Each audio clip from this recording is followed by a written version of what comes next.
Hi folks! Well, here is your daily sanity saving tip for surviving life during COVID, which we are now moving on in many places to stage 2 and things are starting to open up wider. A recent announcement that we can now social distance gather in groups up to 10, expanded from 5. Although that on first hearing sounds great because we're all tired of being cooped up with the same people, it does invite a new set of problems for parents, especially parents of teens. When we have a boundary that is expanding and we've got teens who love to test boundaries and who want to be with their peers and are more likely to be susceptible to peer pressure, and the larger the number of people that gather, the more that pressure is going to be there. And we've got teens that are fed up with COVID. We've got adults that are fed up with COVID. They're like, I'm so over that.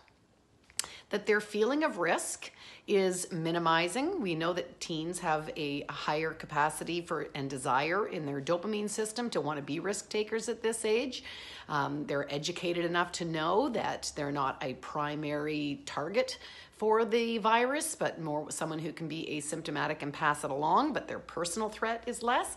And so there's a real opportunity here for teens to cross over that boundary and to gather in either groups more than 10 or in their group of 10 to not manage the 6-foot separation.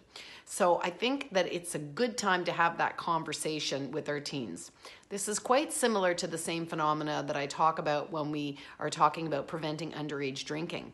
That as our kids get closer and closer and closer to reaching the legal drinking age, the increase in likelihood of their actually drinking happens. And so as we start to open up, the likelihood of them wanting to stay restrained when they see so many freedoms out there, they're going to want to push to the other side.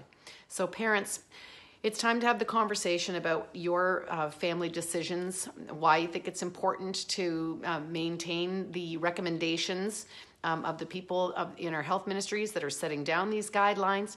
Your guidelines might be more stringent in your own household because of your own anxiety about other people that are potentially at high risk in your circles and communities and other factors that weigh into your decision. But let's also remember that after those good conversations that our teens do still want to know that we see them as being trustworthy.